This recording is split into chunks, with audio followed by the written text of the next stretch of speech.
Serba Dynamic Holdings Berhad ialah sebuah syarikat kejuruteraan dan penyelenggaraan yang tersenarai di Bursa Malaysia. Baru-baru ini, syarikat ini menghadapi pertikaian audit dengan KPMG berhubung urus niaga jualan dan penghutang perdagangan yang dikatakan bernilai lebih 4 bilion ringgit. Dalam proses audit tersebut, Nadia, seorang pengurus kewangan, diarahkan oleh CFO untuk menyediakan dokumentasi bagi beberapa projek luar negara. Namun, sebahagian invoice tidak dapat disahkan. Walaupun Nadia menyuarakan kebimbangan, CFO tetap menegaskan agar laporan disiapkan segera untuk menjaga reputasi syarikat.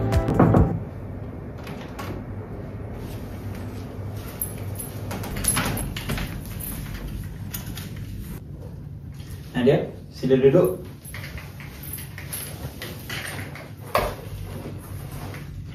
Nadia, saya perlukan laporan projek luar negara hari ini juga. Sebab esok auditor nak semak. Baik Cik, tapi ada beberapa invoice dari projek Qatar dan juga Oman belum dapat pengesahan. Kalau kita masukkan juga, audit kita tak konsisten. Tak apa, gunakan saja data yang ada. Kita kena siapkan ni cepat. Saya faham Cik, tapi kalau saya masukkan juga, ia akan jadi tanpa bukti sah. Boleh dianggap sebagai pelanggaran etika. Saya tahu awak orang yang berprinsip, tapi ini untuk kebaikan syarikat. Tak apa, buat je. Saya akan tanggung semua risiko. Baik Cik, tapi saya akan fikir semula. Saya tak mau melanggar tanggungjawab etika saya. Nadia, awak nampak risau ada apa-apa masalah dengan laporan audit ke? Ya, CFO suruh saya siapkan dokumentasi walaupun ada invoice yang belum disahkan. Dia cakap demi reputasi syarikat, tapi saya tidak mahu itu salah. Oh, ini memang etika dilema Nadia. Kalau awak dengar cakap CFO, awak mungkin melanggar Companies Act 2016 dan juga MI Law. Tapi, kalau awak tak ikut arahan CFO, awak mungkin akan dikenakan tindakan dalaman. Saya dalam keadaan serba salah. Saya cuma nak buat perkara yang betul. Awak mungkin boleh menggunakan saluran rasmi, contohnya laporkan kepada audit komiti ataupun pengarah bebas. Undang-undang untuk Whistleblower Protection Act 2010 dia akan lindungi awak kalau awak buat laporan tu dengan niat yang baik. Terima kasih, saya akan pertimbangkan cara terbaik.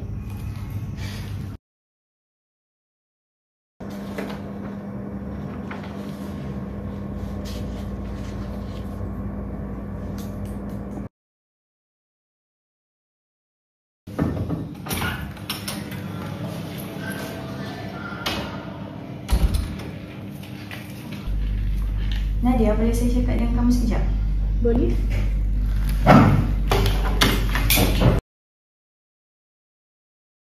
Saya faham situasi awak, tapi saya nasihatkan awak untuk tetap berpegang dengan prinsip integriti. Semua laporan yang untuk diaudit punya perlulah disahkan dan perlu tepat sebelum awak hantar kepada saya.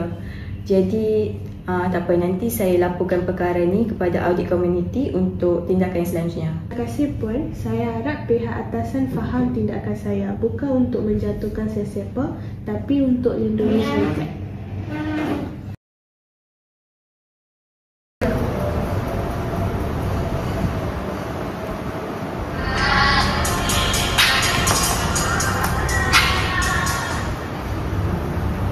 Hello? Ya. Boleh? Baik.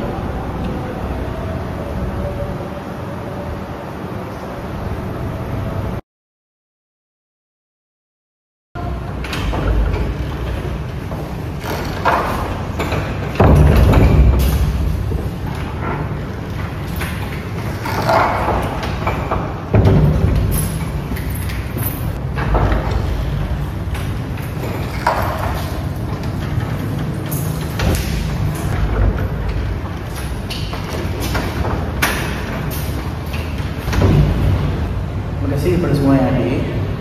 So berdasarkan report ini yang untuk audit tu, ada pencanggahan sikitlah report tu.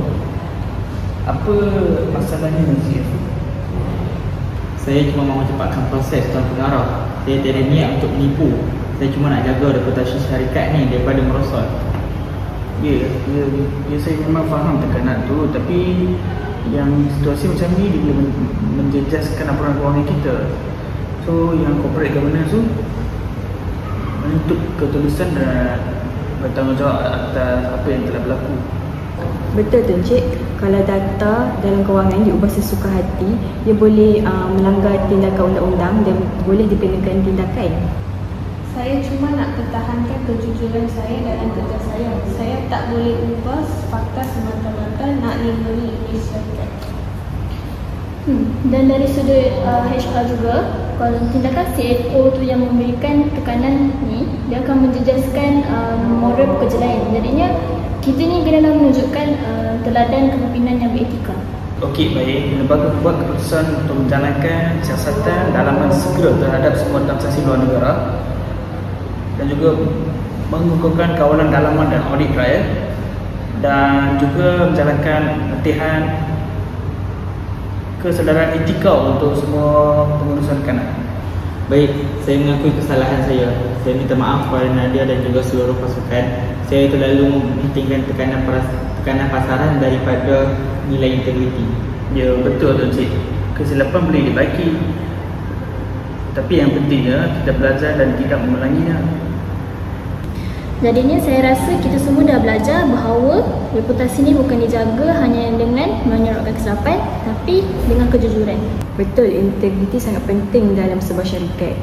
Ia juga sebagai asas untuk menarik pelabur. Kalau kepercayaan pelabur dah hilang, syarikat akan berdepan dengan masalah. Tak apa, selepas ini saya akan pastikan semua laporan kewangan dibuat secara telus. Terima kasih Nadia kerana berani bersuara. Saya cuma buat tanggungjawab saya. Saya percaya kalau kita pegang prinsip integriti, walaupun sukar, kebenaran tetap akan menang.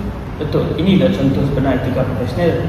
Berpegang pada integriti, objektiviti, ketulusan profesional dan tingkah laku beretika. Bila setiap individu mengamalkan nilai ini, barulah syarikat dapat mengekalkan kepercayaan dan reputasi yang baik.